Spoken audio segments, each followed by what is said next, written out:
మీ business ఏదైనా మీ ఊర్లో promotion చేయాలంటే అది సుమన్ టీవీతోనే సాధ్యం. ఇప్పుడే సంప్రదించండి. Hi hello viewers, welcome to Suman TV. నేను మీ అమర్నాథ్. ప్రజెంట్ మనం విశాఖపట్నం భీమిలి నియోజకవర్గం పద్మనాభ మండలం లింగన్నపేట దగ్గర అయితే ఉన్నాము. సో చూస్తున్నారు కదా మన వెనకాతలు ఉన్న విజువల్స్లో ఏదైతే ఈ యొక్క సరివిడి తోట దగ్గర అయితే మనం ఉన్నాము. సో ఈ సరివిడి తోట అనేసరికి చాలామంది వినాయక చవితి రాగానే పందిర్లకి కానీ ఏదైనా సరే ఒక వుడ్ వర్క్ చేసేటప్పుడు ఈ యొక్క సరివిడి గారిని అయితే చాలా ఎక్కువగా వాడుతున్న పరిస్థితి అయితే కనిపిస్తూ ఉంటుంది.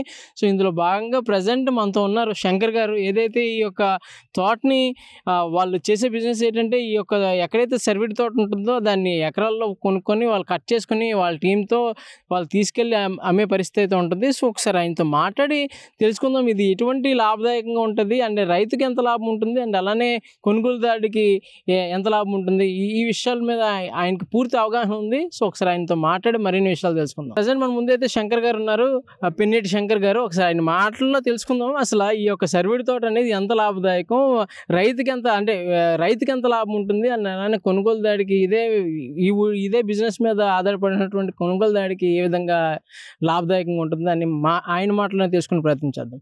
సార్ నమస్తే. నమస్తే అండి. సార్ శంకర్ గారు చెప్పండి, ఈ యొక్క సరివిడి తోట బిజినెస్ మీద ఎన్నాళ్ళ నుంచి మీరు ఉన్నారు? ఇంచుమించుగా ఒక 15 years అవుతుందండి. 15 సంవత్సరాలకి ఇదే బిజినెస్ మీద ఉన్నారు. సో సార్ చెప్పండి, ఈ కొంతమంది వ్యవసాయం చేయలేని వాళ్ళు, లేదంటే రోజు వచ్చి పనులు చేయలేని వాళ్ళు ఇటువంటి సరివిడి తోటకి మ్యాక్సిమం వెళ్తూ ఉంటారు. అంతేనండి. అంతే కదా. సో ఈ సరివిడి తోట ఎంతవరకు లాభదాయకం, అసలు ఈ మొక్క వేసిన దగ్గర నుంచి దీనికి చేసే పని ఏ విధంగా ఉంటుంది? ఇదివరకు అంటే ఒక 15-20 years బ్యాక్ అయితే ఈ సరుగుడిలో పెద్ద లాభదాయకం ఉండేది కాదండి. అప్పుడు పెద్దలు ఏంటంటే నాటు రకం అనేది వేసేవారు, అది గ్రోత్ తక్కువ వచ్చి పెద్దగా ఆదాయం ఉండేది కాదు. ఇప్పుడంతా టెక్నాలజీ మారింది కాబట్టి హై స్పీడు జింజరు అని రకాలు వచ్చాయి. ఆ రకాలు ఇప్పుడు యూజ్ చేయడం వల్ల ఏంటంటే ఎకరాకి ఇది 4 years వరకు ఉంటుందండి. 4 years అవుట్పుట్ వస్తుందండి. 4 years తర్వాత కటింగ్కి వస్తుంది.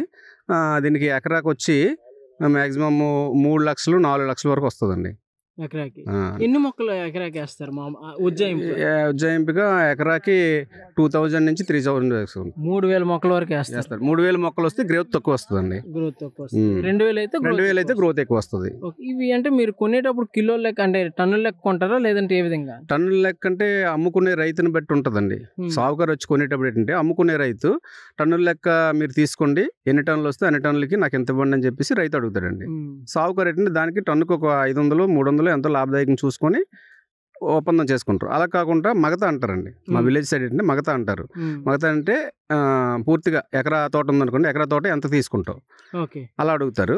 రైతు చెప్తాడు అనమాట, నాకు 4 లక్షలు కావాలంటే అప్పుడు ఆ సాగుకారు ఏం చేస్తారంటే తోట అంతా తిరిగి చూసుకొని ఇది 20 టన్నులు వస్తుందా, 30 టన్నులు వస్తుందా, టన్ను ఎంత పడుతుంది అంచనా వేసుకొని వాళ్ళు అడుగుతారు. ఈ సంతలో బేరాలు ఎలా ఉంటాయో అలా బేరాలు మాట్లాడుకుని మధ్యవర్తిని పెట్టుకొని లంచంగా 4 లక్షలు చెప్పాడంటే 3,50,000 కావాలి, లేకపోతే 10,000 20,000 అటు ఇట్లో సెట్ చేసుకుంటారు. ఆ రైతుకి ఇంక సంబంధం ఉండదు. వాళ్ళు కట్ చేసుకుని వాళ్ళు లేబర్ని తీసుకొచ్చి కట్ చేసుకుని సాగుకారులు పట్టుకెళ్ళిపోతుంటారు. ఇది కొనే వాళ్ళకి లాభంగా ఉంటుంది, రైతుకి లాభదాయకంగా ఉంటుంది. రైతుకి లాభం అనేది ఎలా ఉంటుందంటే 100% సక్సెస్ఫుల్గా చెప్పలేము. ఒక రైతుకి లాభం ఉంటుంది, ఒక రైతుకి లాస్ ఉంటుంది. తోట బాగుంది, పర్వాలేదు, బాగా పనికొచ్చింది, 4 సంవత్సరాల తోట అంతా సైజు వచ్చింది, బాగానే ఉందంటే ఒక 50,000 ఎక్స్ట్రా వస్తుంది. లేదా పెంపకాన్ని బట్టి ఉంటుంది. కొనే వాళ్ళకి పరిస్థితి ఏంటండి? ఇది మామూలుగా మీరు డైరెక్ట్గా డీలర్స్కి ఇస్తారా, లేదంటే ఏం చేస్తారు? ఇది కొన్న వాళ్ళు అంటే ఇప్పుడు జేకే పేపర్ మిల్ ఉంది, మన పేపర్ వస్తుంది కదా, జేకే పేపర్ మిల్కి వెళ్ళిపోద్దండి. పేపర్కి టన్ను లెక్క ఇచ్చేస్తాము. వాడికి ముందే అడుగుతామన్నమాట రేట్ ఎంత ఉందని. టన్ను మ్యాక్సిమం ఒక ఇప్పుడున్న రేటుని బట్టి అయితే టన్ను ఒక 5,000-6,000 ఉందనుకోండి. 5,000-6,000 ఉందనుకునేటప్పుడు 6,000 రూపాయలు రేట్ పలుకుతుందంటే లేబర్కి టన్ను కొట్టడానికి 1,000 రూపాయలు ఖర్చు అవుతుంది. 1,000 రూపాయలు కటింగ్ పోతుంది, మనకి ఎంత వస్తుంది? ఒక 6,000 వస్తుంది. 6,000 వచ్చేటప్పుడు ఆ 6,000 తగ్గట్టుగా ఎన్ని టన్నులు వస్తుంది అంచనా వేసుకొని అన్ని టన్నులకి ఇంత డబ్బులు వస్తాయి, మనకి ఎంత మిగులుతుందని అంచనా వేసుకుంటారు.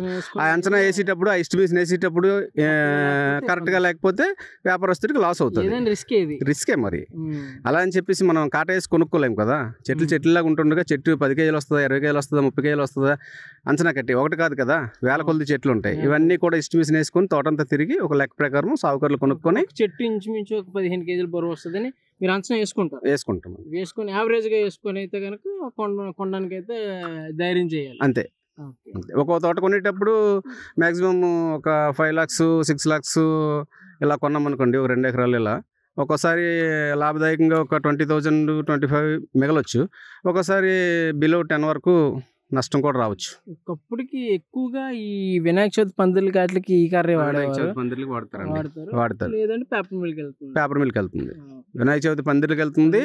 నెక్స్ట్ బిల్డింగ్ కన్స్ట్రక్షన్ పరంజులకి సెంటరింగ్ పోస్టులకి యూజ్ చేస్తుంటారు ఇప్పటికి. సో సార్ చెప్పండి, అంటే ఒక ల్యాండ్ని అంటే ఒక ఆరోపణ అయితే ఉంటుంది, ఏ విధంగా అంటే ఈ ఏదైతే సర్విడి తోట వేసారో సర్విడి తోట వేసాక ఆ భూమి మళ్ళీ ఇంకా పంటకి పనికిరాదని చెప్పేసి కొంతమంది మాట్లాడుతుంటారు, అది నిజమంటారా? అలా ఏం లేదండి. పెద్దలు అప్పుడు చెప్పిన ప్రకారం ఏంటంటే సరుగుడి తోట వేసిన తర్వాత దాన్ని రిమూవ్ చేసేసి కనీసం ఒక 1 year అయినా సరే వేరే ఇతర పంటలు వేసేవారండి. ఉలవలని, వేరుశనగని, గోగులని ఇటువంటి వేసేవారు. ఇప్పుడున్న ప్రజలు అవన్నీ చేయడానికి ఇష్టపడట్లేదు. ఏదైనా మనం వ్యవసాయం మీదకి వెళ్ళి చేద్దామన్నంత ఇది లేక ఏం చేస్తున్నారంటే ఈ సరుగుడే కంటిన్యూ చేస్తారు. ఇప్పుడు వచ్చిన సరుగుడు ఏమైందంటే ఇది హై స్పీడ్ అంటారు. ఇది హై స్పీడ్. ఇది హై స్పీడ్ వల్ల ఏమవుతుందంటే ఇప్పుడు తోట వేసారు కదా, 4 yearsలో కటింగ్ అయిపోయింది కదా, మళ్ళీ అదే మొజ్జులు వచ్చేస్తాయి.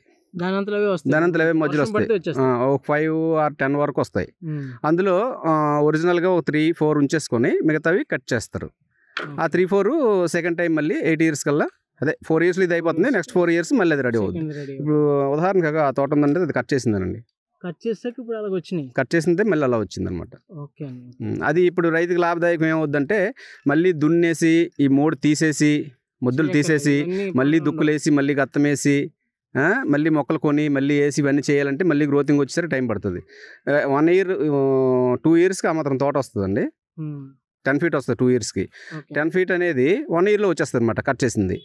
అది రైతు కొద్దిగా లాభదాయకం. ఇప్పుడు వచ్చిన టెక్నాలజీ ప్రకారము హై స్పీడ్ అనేది ఆ విధంగా పనిచేస్తుంది.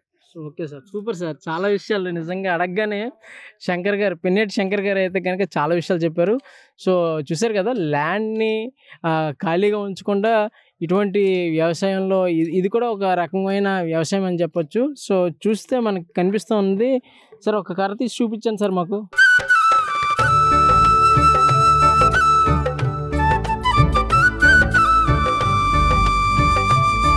సార్ ఇది సుమారు ఎంత వెయిట్ ఉంటుంది సార్? ఇది సుమారుగా 12 kgs ఉంటుంది. 12 kgs ఉంటుంది. 12 kgs ఉంటుంది. ఓకే. సో ఇది అంటే ఇది సైజుని బట్టండి. ఇది 1.5 inch వస్తుంది. ఓకే. అంటే రౌండ్ కాకుండా ఇటు నుంచి ఇలా కొలిస్తే 1.5 వస్తుంది. ఆ సైజుని బట్టి ఒక 11-12 వస్తుంది. ఓకే అండి. ఇంకా దీని మీద ఒక 3 inches 2.5 పైన ఉంది అనుకోండి, మాక్సిమం 15 kgs వరకు 14-15 kgs వరకు వస్తుంది. Okay sir, thank you sir, thank you. So చూసారు కదా, కెమెరామెన్ శ్రీనుతో అమర్నాథ్, విశాఖపట్నం, సుమన్ టీవీ, భీమిలి.